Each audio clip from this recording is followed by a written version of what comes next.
Hello students, आज हम class 9 की वर्कशीट 34 को डिस्कस करते हैं. Chapter 8 motion.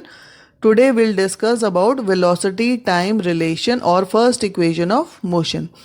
As we know that when an object is traveling in a straight line means it is having a uniform acceleration.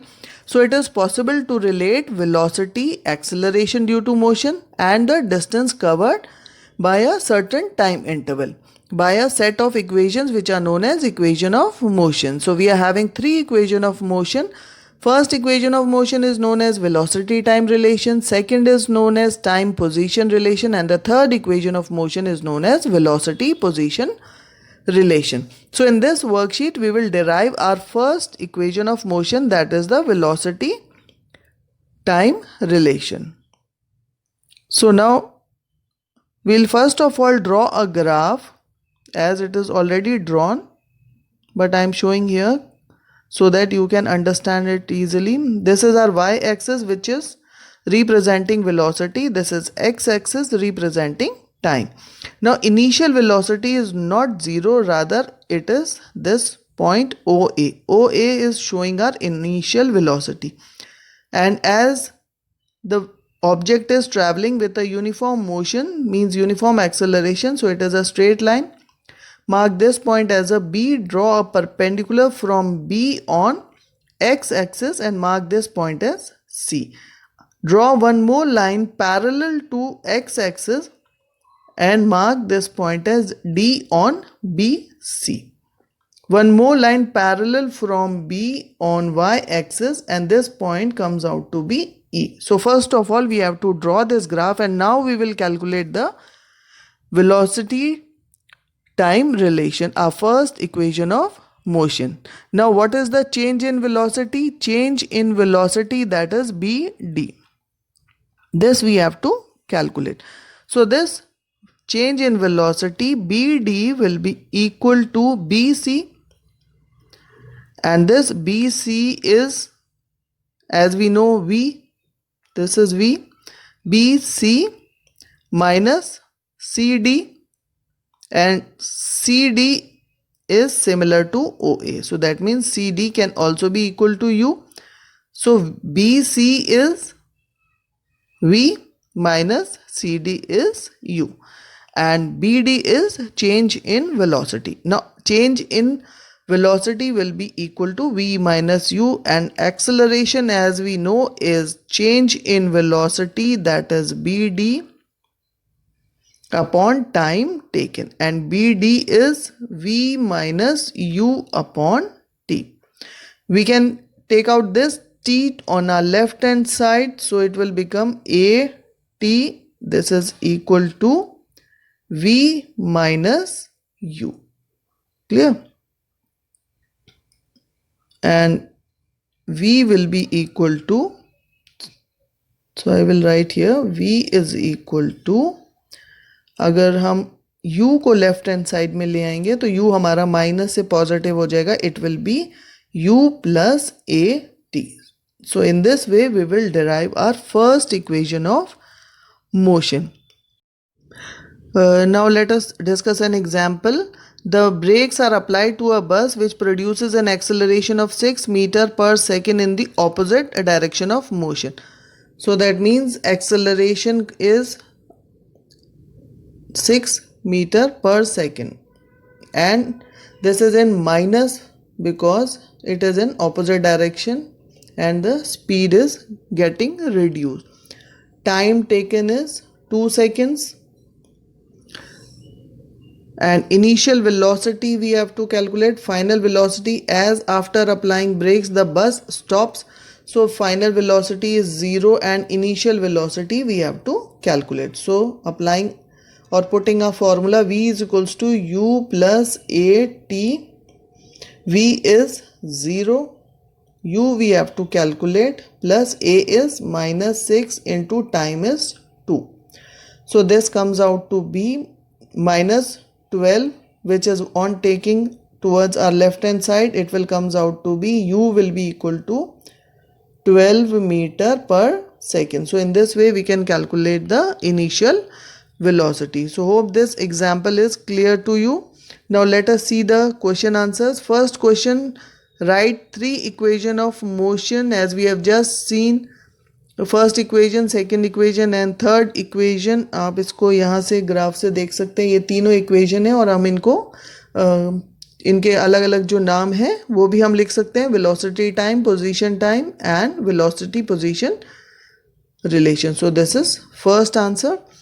Second, derive first equation of motion from velocity time graph of an object. इसको अभी मैंने explain किया है तो वहाँ से आपको hope समझ में आ गया होगा. And third question, what does v u s t and a stands for in the equation of motion. So as we are seeing here, this is our third answer, that is u is the initial velocity, v final velocity, a uniform acceleration as distance traveled and t is the time taken. So hope this must be clear. Now एक बार worksheet को हम हिंदी में देख लेते हैं कि जैसा कि अभी ग्राफ मैंने आपको वेग एवं समय की पहली समीकरण को एक्सप्लेन किया है, तो हिंदी में भी वैसे ही सेम एक्सप्लेन करेंगे. उसको हम वैसे ही रिप्रेजेंट कर रहे हैं u v a s और t के द्वारा.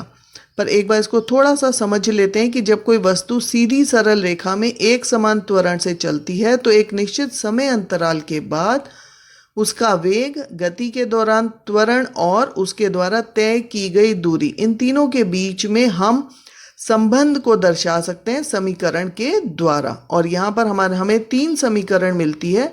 गति का पहला समीकरण, गति का दूसरा समीकरण और गति का तीसरा समीकरण.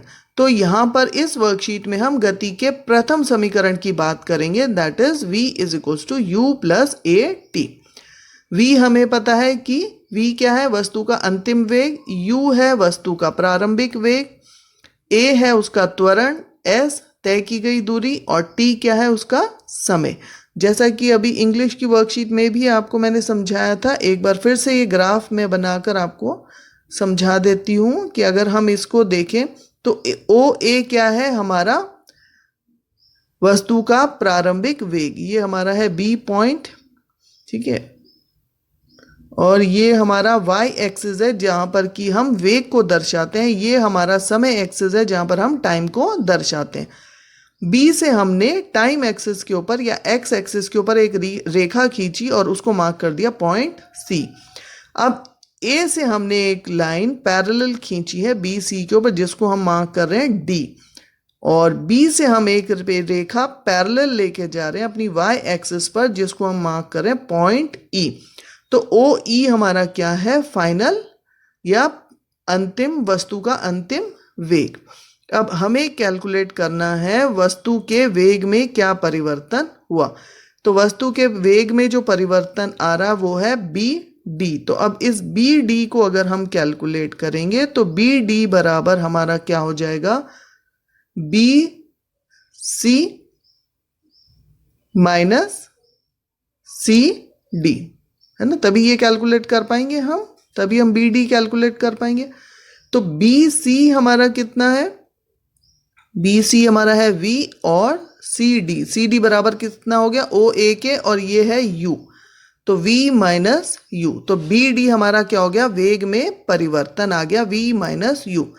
अब त्वरण हमें पता है क्या होता है, वेग में परिवर्तन बटा समय. तो वेग में परिवर्तन हमारा हो गया v माइनस यू अपॉन समय हो गया t.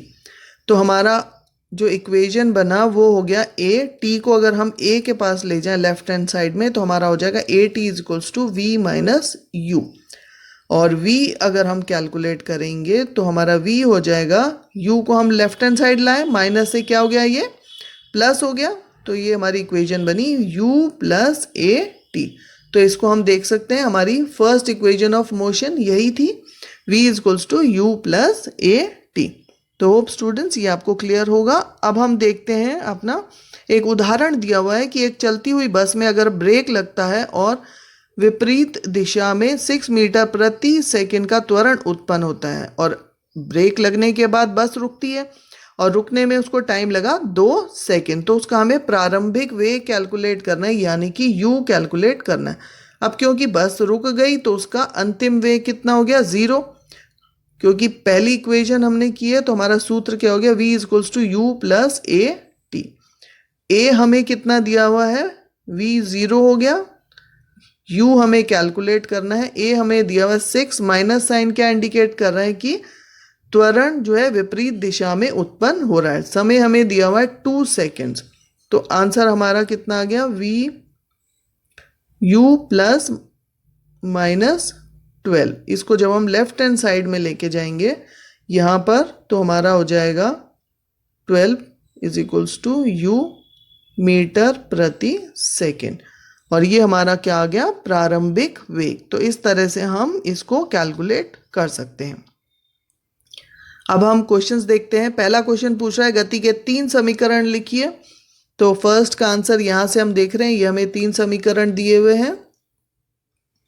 सेकंड क्वेश्चन कह रहा है गति के प्रथम समीकरण को वेग समय ग्राफ की मदद से व्युत्पन्न कीजिए। तो जैसा भी मैंने आपको समझाया वो हमारा सेकंड आंसर हमें उससे मिल रहा है। थर्ड क्वेश्चन हमारा कह रहा है कि गति के समीकरण में हमने ये कुछ अल्फाबेट्स ये यूज किए हैं, v u s t और a। तो ये क्या है ना, तो ये यहाँ पर हमें दर्शा रहे हैं। u हो गया प्रारंभिक वेग, v हो गया अंतिम वेग, a हो गया त्वरण, s तय की गई दूरी, t हो गया समय। तो होप स्टूडेंट्स वर्कशीट इजी है, सिंपल है, आपको समझ में आई होगी। और ग्राफ को भी अपने आप बना के प्रैक्टिस करें और एक बार इसको पहली जो गति की प्रथम समीकरण है इसको अपने आप ड्रॉ करें और सॉल्व करें। तो जब आप खुद प्रैक्टिस करके देखेंगे तो हमें और इजी लगेगा इसको करना। And thank you for watching this video.